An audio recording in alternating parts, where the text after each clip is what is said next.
Over the past several months, you have heard a number of complaints brought against me. I called for an independent review, and I said at the beginning I would let the process unfold. I didn't want anyone to say that I interfered. I said I would hold my tongue, and I have, making only limited comments. It has been a hard and a painful period for me and my family, especially as others feed ugly stories to the press. But I cooperated with the review, and I can now finally share the truth. My attorney, who is a non-political former federal prosecutor, has done a response to each allegation, and the facts are much different than what has been portrayed. That document is available on my website. If you are interested, please take the time to read the facts and decide for yourself. First, I want you to know directly from me that I never touched anyone inappropriately or made inappropriate sexual advances. I am 63 years old. I've lived my entire adult life in public view. That is just not who I am, and that's not who I have ever been. There is one complaint that has been made that bothered me most. That was a complaint made by a young woman, Charlotte Bennett, who worked in my office.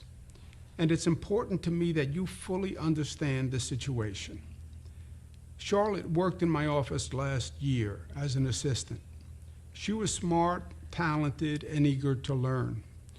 She identified herself to me as a survivor of sexual assault. She said that she came to work in my administration because of all the progress we had made in fighting sexual assault. She talked about the personal trauma that she endured and how she was handling it. I could see how it had affected her. I could see her pain. People now ask me, why was I even talking to this young woman if I knew she was dealing with such issues? Why did I even engage with her? That is the obvious and fair question, and one I have thought a lot about. The truth is that her story resonated deeply with me. I had heard the same story before, with the same ugliness, the same injustice, the same damage. Not only had I heard the story before, I had lived with the story before. My own family member is a survivor of sexual assault in high school.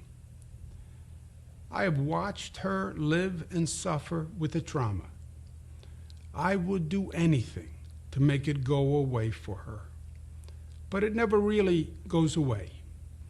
I spent countless days and nights working through these issues with her and therapists and counselors.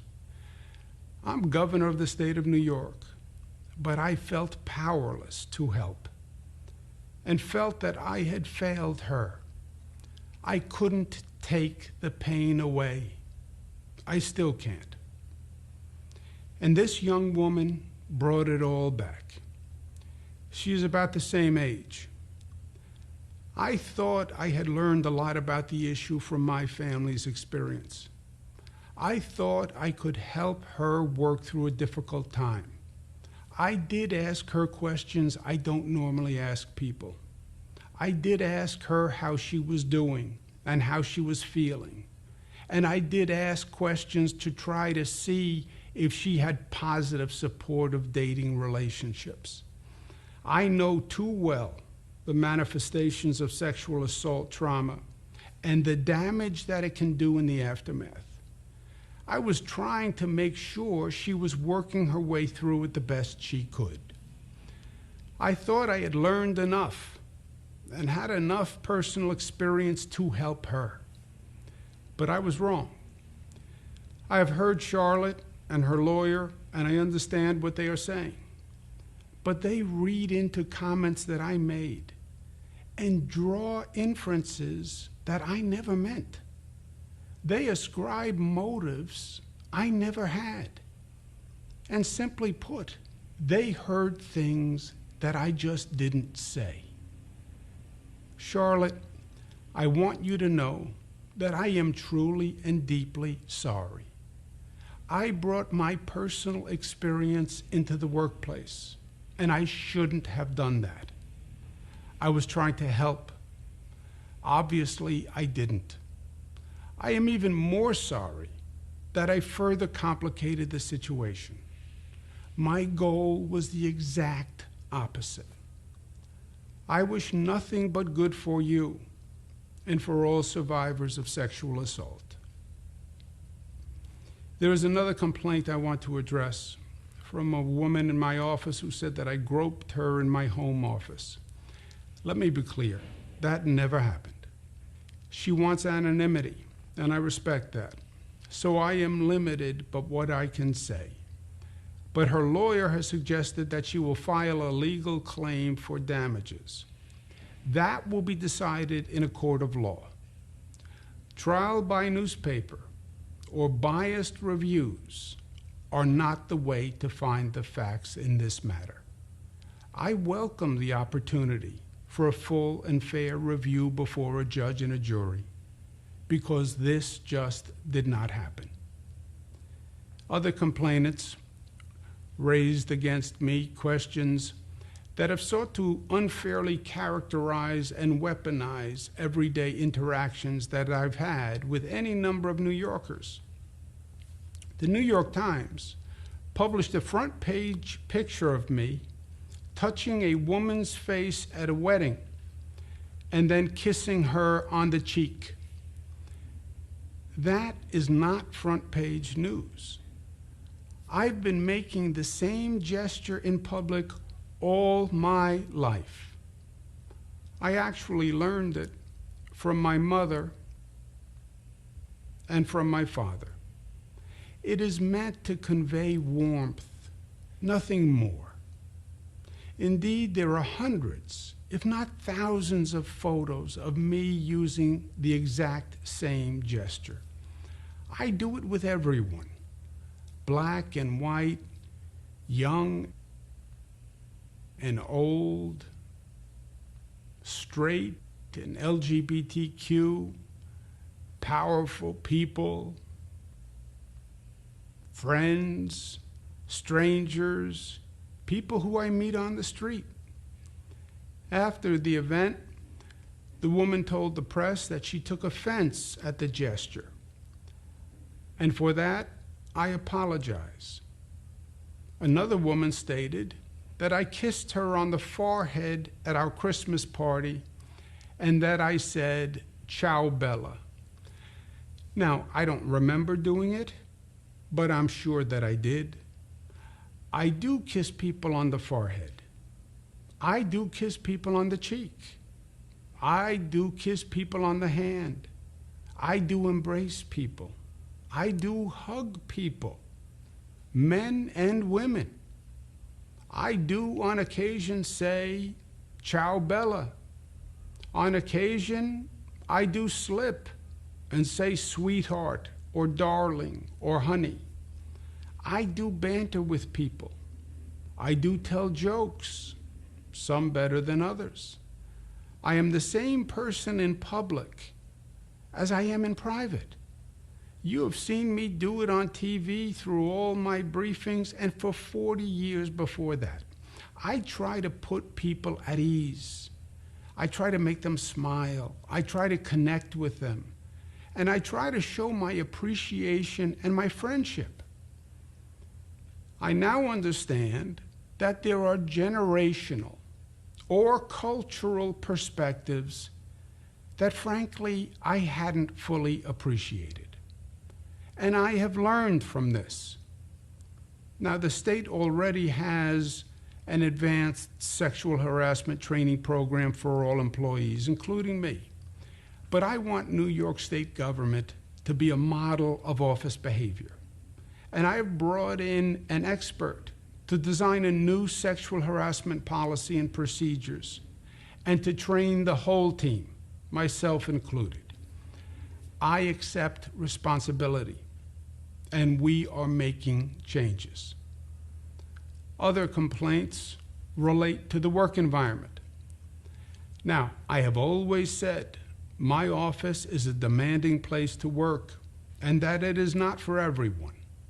We work really, really hard.